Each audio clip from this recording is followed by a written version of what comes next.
Hello everyone, chapter wise बाल विकास series में आप सभी का एक बार फिर से स्वागत है। आज का टॉपिक हम लोग लर्निंग एंड मैच्योरिटी के 10 प्रमुख क्वेश्चंस करने वाले हैं। तो यहाँ पे हम लोग स्टार्ट करेंगे लर्निंग एंड मैच्योरिटी, यानी सीखना और परिपक्वता, दोनों के 10 प्रमुख क्वेश्चंस यहाँ पे कंप्लीट करने वाले हैं। अगर आप लोग इस चैनल पर नए हैं तो सब्सक्राइब कर लीजिएगा, साथ ही वीडियो को लाइक शेयर करना ना भूलिएगा। चलिए स्टार्ट करते हैं। पहले क्वेश्चन यहाँ पे, अधिगम का केंद्र कौन होगा? ठीक है, पहला क्वेश्चन है, अधिगम का केंद्र कौन है? शिक्षक होते हैं, छात्र होते हैं, शिक्षक और छात्र दोनों होते हैं, प्रधानाचार्य होते हैं। तो लर्निंग का सेंटर कौन होता है? Who is the centre of learning? Teacher student, या फिर टीचर स्टूडेंट या प्रिंसिपल? पहले का आंसर क्या होगा? तो काफी आसान क्वेश्चन है, इसका आंसर हो जाएगा छात्र। छात्र जो होता है आपके अधिगम का केंद्र होता है, छात्रों को ही सिखाना होता है, छात्र ही क्लासरूम में आते हैं और अधिगम का केंद्र भी वही होते हैं। एक्टिव लर्निंग होना चाहिए, सीडीपी चाइल्ड सेंटर एजुकेशन को बढ़ावा देना चाहिए। यहाँ पे पहले नंबर बी। ठीक है, क्वेश्चन नंबर सेकंड थोड़ा बड़ा क्वेश्चन है, इसलिए इसको कवर कर रहा है स्क्रीन को, लेकिन फिर भी दिखाई दे रहा है। ठीक है, तो आप लोग टेंशन नहीं लेने का। चलो स्टार्ट करते हैं, सेकंड क्वेश्चन को देखते हैं। अब इसमें बताना है, निम्नलिखित में से कौन प्रयास और त्रुटि, कौन प्रयास और त्रुटि यानी ट्रायल एंड एरर के सिद्धांत का शैक्षणिक महत्व नहीं है? ध्यान रखिएगा, महत्व नहीं है। बहुत लोग गलती से भी कर सकते हैं, प्रयास और त्रुटि पढ़ा और आगे बढ़ गए, लेकिन यहाँ ध्यान रखिएगा नहीं है। अब बताइए कि जो आपका ट्रायल एंड एरर का जो थ्योरी है, तो उसका शैक्षणिक महत्व कौन सा नहीं होगा? अब इसमें 4 ऑप्शंस दिए हैं, पहला ये रहा, दूसरा ये रहा और तीसरा यहाँ पे है ये आपका, और फोर्थ ये रहा। ठीक है, अब इसमें से बताना है कि इनमें से कौन कौन सा महत्व नहीं होगा ट्रायल एंड एरर का। पढ़ते हैं पहला स्टेटमेंट, क्रमागत प्रयासों के बढ़ने के साथ काम को करने में लिया गया समय यह ट्रायल एंड एरर से रिलेट नहीं करेगा। या फिर सेकंड नंबर, प्रयास और त्रुटि से शिक्षण एक क्रमिक प्रक्रिया है, क्या ये ट्रायल एंड एरर सिद्धांत का शैक्षणिक महत्व नहीं होगा? या फिर शिक्षार्थी व्यवस्थित और परिवर्तनीय प्रतिक्रिया करता है, ये नहीं होगा? या फिर फोर्थ क्या है, शिक्षण है और शिक्षार्थी को अवश्य ही जागरूक होना चाहिए। बताइए कौन प्रयास और त्रुटि के सिद्धांत का शैक्षणिक महत्व नहीं होगा? First, second, third, fourth. Options क्या दिए हैं?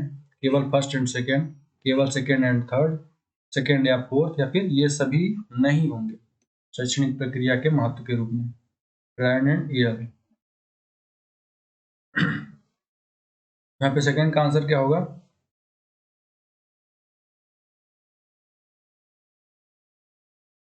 सेकंड का आंसर क्या होना चाहिए? तो इसका जो आंसर हो जाएगा, सोच लिया, सी नंबर, यानी आपका जो सेकंड और फोर है, ये वाला और आपका ये वाला, ये नहीं होगा शैक्षणिक महत्व ट्रायल एंड एरर का, जबकि आपका फर्स्ट और थर्ड होगा। चलिए देखते हैं कैसे। देखिए, विभिन्न परीक्षण और त्रुटि के सिद्धांत के शैक्षिक कुछ महत्व होते हैं। पहला, कार्य करने के लिए लिया गया समय क्रमिक परीक्षणों के साथ घटता है, बिल्कुल सही होता है। ठीक है, ये शैक्षणिक महत्व होगा। सेकेंड जो है आपका, ये नहीं होगा। परीक्षण और त्रुटि से सीखना एक क्रमिक प्रक्रिया होती है। ठीक है, ये भी सही होता है। और आपका यहाँ पे शिक्षार्थी व्यवस्थित और परिवर्तनीय प्रतिक्रिया करता है ट्रायल एंड एरर में। ठीक है, ये भी होगा आपका, इसलिए इसका जो आंसर हो जाएगा सेकंड का, सी नंबर। क्वेश्चन थर्ड की ओर चलते हैं। क्वेश्चन थर्ड देखो, नियत,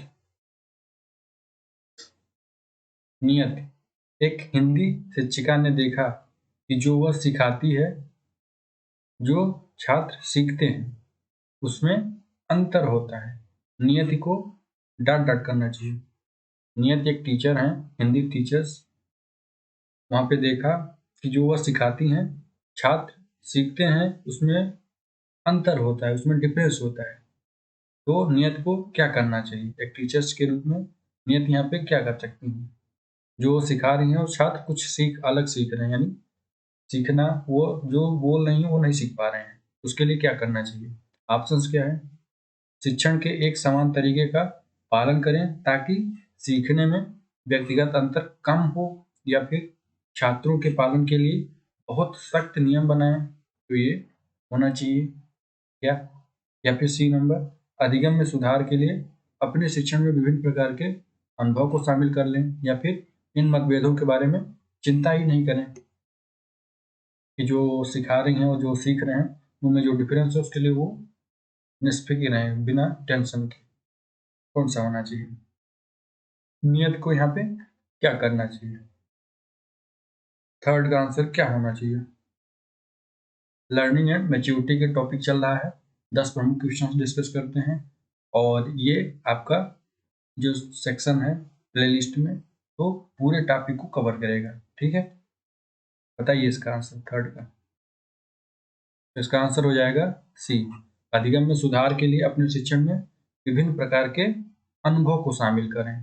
तो उससे क्या होगा कि जो स्टूडेंट्स सीख रहे हैं और जो पढ़ा रही हैं बिल्कुल समान होंगे। ठीक है, जब वहाँ पे डाइवर्सिफाई भिन्न प्रकार के तरीकों को अनुभवों को अपनाएंगी तो उससे स्टूडेंट को रिलेट कर पाएंगे, समझने में सहायक होंगे, जो कि पहले से डिफरेंसेस हो रहा था। तो यहाँ पे आपका जो थर्ड का आंसर होना चाहिए सी। शिक्षण के एक समान तरीके का पालन करें ताकि सीखने में व्यक्तिगत अंतर कम हो।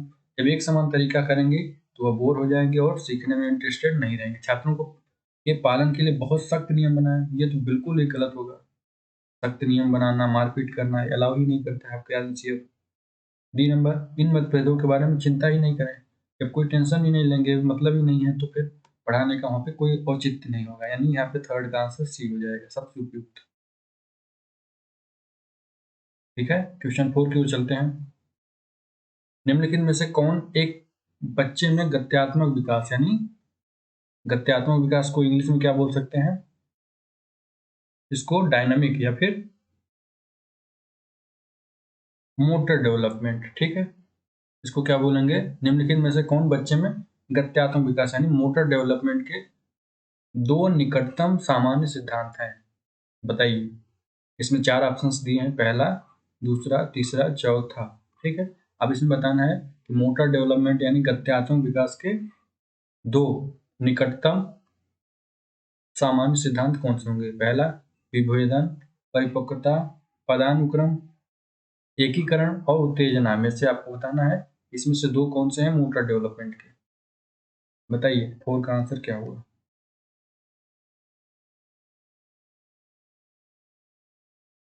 तो यहाँ पे आंसर क्या होना चाहिए, गत्यात्मक विकास के दो निकटतम सामान्य सिद्धांत, पहला ही नंबर हो जाएगा फर्स्ट और थर्ड के रूप में। ठीक है, यानी आपका ये विभेदन, विभेदन यानी डिफरेंशिएशन, और थर्ड नंबर पदानुक्रम, एकीकरण, पदानुक्रम एकीकरण यानी हायरार्की इंटीग्रेशन। ठीक है, पदानुक्रम एकीकरण। तो ये आंसर हो जाएगा मोटर डेवलपमेंट के दो निकटतम सामान्य सिद्धांत, विभेदन, पदानुक्रम एकीकरण, डिफरेंशिएशन, हायरार्की इंटीग्रेशन। ठीक है, तो यहाँ पे आंसर 4 का ए। क्वेश्चन 5 देखिए कितना आसान क्वेश्चन है, चलिए इसे पढ़ते हैं। निम्न में से कौन सा बाल केंद्रित शिक्षा, ठीक है, बाल केंद्रित शिक्षा के बारे में बात करना है, चाइल्ड सेंटर एजुकेशन के बारे में बात करना है, किस सिद्धांतों से संबंधित नहीं है, ध्यान रखो नहीं है। इसमें से कौन सा ऐसा बाल केंद्रित शिक्षा के सिद्धांतों से संबंधित नहीं होगा। बाल मनोविज्ञान की समझ, मूल्यांकन और परीक्षण की आवश्यकता नहीं होती है, अनुशासन का प्रबंधन, व्यावहारिक अभिविन्यास, बताइए 5 का आंसर क्या होगा। चाइल्ड सेंटर एजुकेशन के बारे में बात करना है, बाल केंद्रित शिक्षा के बारे में बात करना है, तो उसमें बताना है कि बाल केंद्रित शिक्षा के सिद्धांतों से संबंधित कौन नहीं रखता है इन चारों ऑप्शनों में। तो इन चारों ऑप्शन में बताइए कौन सा होगा इसका आंसर 5 का।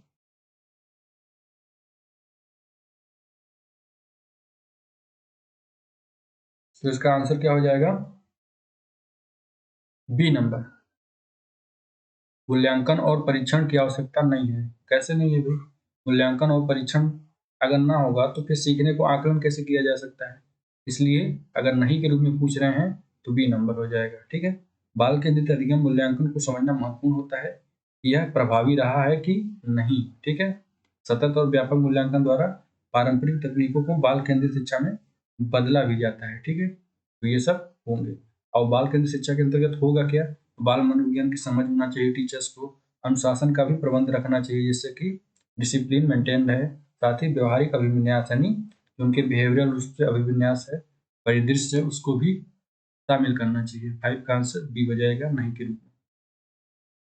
क्वेश्चन नंबर 6, अधिगम के संबंध में निम्नलिखित में से कौन सा कथन गलत है? देखिए यहाँ पे गलत लगा दिया है, ठीक है, तो ध्यान रखना है। आपको बताना है लर्निंग के संबंध में, यानी अधिगम के संबंध में कौन सा कथन गलत होगा। अधिगम समायोजन है, अधिगम समायोजन होता है। लर्निंग इज एडजस्टमेंट, या फिर अधिगम शिक्षार्थी के आचरण को नहीं प्रभावित करता है। Learning does not affect the conduct of the learner, या फिर अधिगम अनुभव होता है, यानी लर्निंग इज एक्सपीरियंसेस, या फिर अधिगम पर्यावरणीय उत्पाद है। Learning is the product of environment. बताइए 6 का आंसर क्या होगा? अधिगम के संबंध में कौन सा कथन गलत होगा?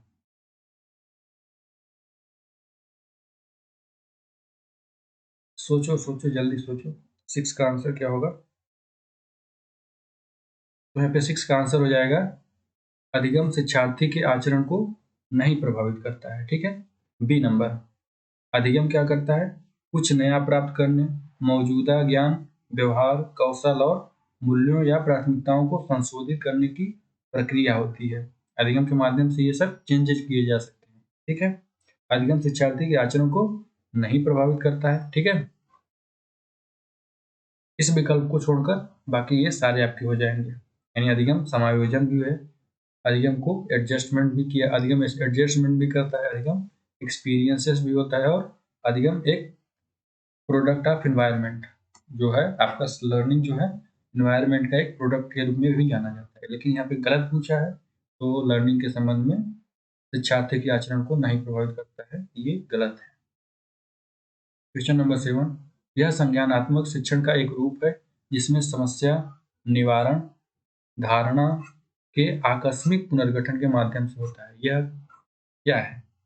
यहाँ पे बताना है संज्ञानात्मक शिक्षण का एक रूप है जिसमें समस्या निवारण धारणा के आकस्मिक पुनर्गठन के माध्यम से होता है। बताइए इसमें से ऐसा कौन सा होगा? औपचारिक शिक्षण के माध्यम से, अंतर्दृष्टि के शिक्षण के माध्यम से, अनौपचारिक शिक्षण के माध्यम से, अनुभवी शिक्षण के माध्यम से। आंसर क्या होना चाहिए?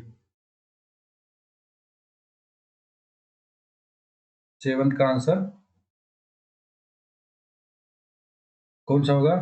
पहला होना चाहिए, या फिर फॉर्मल लर्निंग के रूप में, इनसाइट लर्निंग के रूप में, इनफॉर्मल लर्निंग के रूप में, या फिर एक्सपेरियंशियल लर्निंग के रूप में।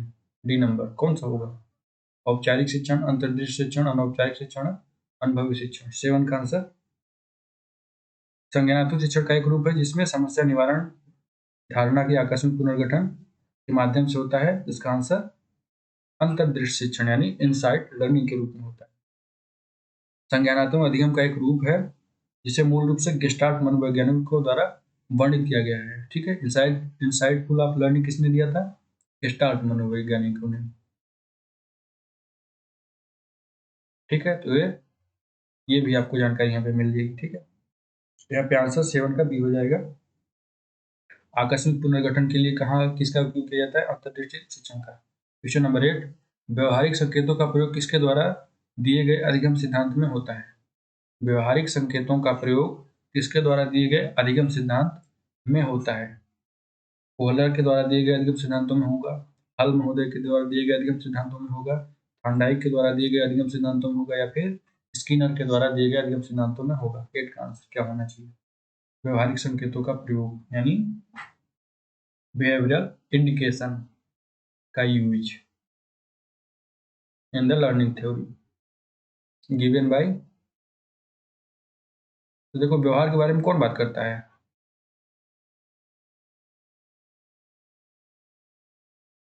व्यवहार के बारे में स्किनर महोदय बात करते हैं। इनका नाम है बीएफ स्किनर का एक सिद्धांत है, इस पर विचार आधारित है कि अधिगम खुले व्यवहार में परिवर्तन का एक कार्य है, ठीक है। व्यवहार में परिवर्तन वातावरण में होने वाली घटनाओं के प्रति व्यक्ति की प्रतिक्रिया का परिणाम होता है, स्किनर महोदय का मानना है। और यहाँ पे आंसर होगा स्किनर। व्यवहार संकेतों का प्रयोग किसके द्वारा अधिगम सिद्धांत में होता है? स्किनर महोदय के द्वारा। 8 का आंसर डी। क्वेश्चन नंबर 9,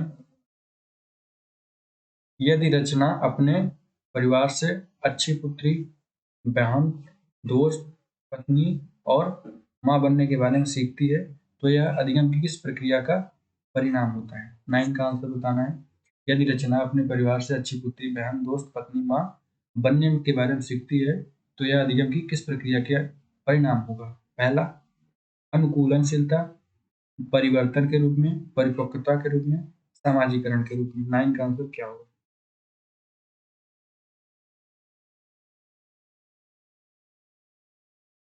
बताइए।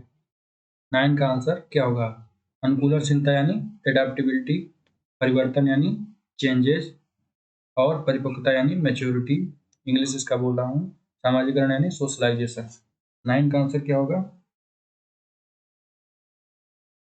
वर्गीकरण किस प्रक्रिया के अंतर्गत यह परिणाम के अंतर्गत दर्शाएगा? जो है सोशलाइजेशन। सोशलाइजेशन का एक प्रोसेस है जिसमें एक गर्ल जो है पुत्री, बहन, दोस्त, पत्नी, माँ ये सब रूपों को ग्रहण करती है। 9 का आंसर डी। क्वेश्चन नंबर 10, सीखने को प्रभावित करने वाले एक कारक के रूप में परिपक्वता की अवधारणा को समझाते हुए किसने कहा है कि परिपक्वता का अर्थ वृद्धि और विकास है, जो या तो किसी अशिक्षित व्यवहार से पहले या किसी विशेष व्यवहार के सीखने से पहले आवश्यक हो सकता है? 10th का आंसर बताना है कि किसने कहा है, परिपक्वता की अवधारणा को समझाते हुए किसने बताया है परिपक्वता का अर्थ वृद्धि और विकास यानी ग्रोथ एंड डेवलपमेंट है, जो या तो किसी अशिक्षित व्यवहार से पहले या किसी विशेष व्यवहार के सीखने से पहले आवश्यक हो सकता है? किसने कहा है? लॉकफील्ड महोदय ने, गेसेल ने, लॉकफील्ड और बोरिंग ने, या फिर सिर्फ बोरिंग महोदय ने? यहाँ पे 10th का आंसर क्या होना चाहिए?